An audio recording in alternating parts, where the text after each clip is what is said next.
নমস্কার বন্ধুরা, বেঙ্গলি কিচেনে তোমাদের সকলকে স্বাগত। আজকে আমি একটা বাঙালিদের অতি পরিচিত এবং খুব পুরনো অথেন্টিক রেসিপি নিয়ে তোমাদের সামনে হাজির হয়ে গেছি। মান কচু বাটা। প্রথমে দেখো আমি নারকেলটাকে ভালো মতো কুড়িয়ে নিচ্ছি। এরপর উপকরণগুলো দেখিয়ে দিই তোমাদের কি কি নিয়েছি। একটা মান কচু নিয়েছি নারকেল কোড়া, রয়েছে কালো সর্ষে, আর রয়েছে সর্ষের তেল এবং স্বাদ মতো নুন এবং কিছু কাঁচা লঙ্কা। প্রথমে আমি মানকচুর খোসাটা খুব ভালো করে ধীরে ধীরে ছাড়িয়ে নেব। মানকচুর খোসা ভীষণ শক্ত হয়, তাই খুব সাবধানে এবং ধীরে ধীরে খোসাটাকে ছাড়িয়ে নিতে হবে। এরপর আমি মানকচুগুলোকে টুকরো করে ভালো করে ধুয়ে নিয়েছি এবং একটা মিক্সার গ্রাইন্ডারের বাটিতে আমি ওটা নিলাম।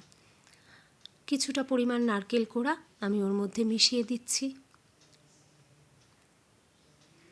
সেই সাথে কালো সর্ষে পরিমাণ মতো দেব। ঝাঁঝটা যাতে ভালো হয় তাই সর্ষেটার পরিমাণটা বেশ ভালো মতোই দিতে হবে। এরপর দেব আমি কাঁচা লঙ্কা। কাঁচা লঙ্কাটা তোমরা তোমাদের স্বাদ মতো যে যেমন ঝাল পছন্দ করো সেই অনুযায়ী কাঁচা লঙ্কা দেবে। এরপর পরিমাণ মতো নুন এর মধ্যে দিয়ে দেব, আর সামান্য পরিমাণে মিষ্টি দেব। মিষ্টিটা দেব শুধুমাত্র নুন মিষ্টির ব্যালেন্সটা ঠিক রাখার জন্য। এরপর আমি গ্রাইন্ডারের বাটির ঢাকনাটা বন্ধ করে গ্রাইন্ডারটা চালিয়ে নেব। দেখো আমার সুন্দর মানকচু পেস্ট হয়ে গেছে। দেখেছো কেমন সুন্দর মিহি পেস্ট হয়েছে? তো চলো এবার রান্নাঘরে চলে যাই। প্রথমে গ্যাস ওভেনে একটা কড়াই বসিয়ে দিয়ে তাতে আমি সর্ষের তেল দিয়ে দিয়েছি। সর্ষের তেল গরম হয়ে গেছে, দুটো শুকনো লঙ্কা এবং গোটা সর্ষে ফোড়ন দিয়ে দিলাম। দেখো তেলটা ভালো মতো গরম হয়ে গেছে, ফোড়নটা দিয়েও সুন্দর গন্ধ আসছে।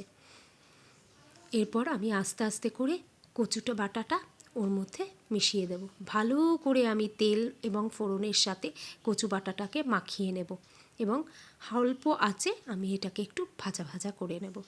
দেখো সুন্দর মতো আমার ভাজা ভাজা হয়ে গেছে। গ্যাস ওভেনটা আমি বন্ধ করে দিলাম। দেখো তৈরি হয়ে গেছে আমার মানকচু বাটা। সর্ষের তেল আর কাঁচা লঙ্কা দিয়ে আমি গরম গরম পরিবেশন করলাম। ভিডিওটা ভালো লাগলে লাইক এবং সাবস্ক্রাইব করে পাশে থেকো।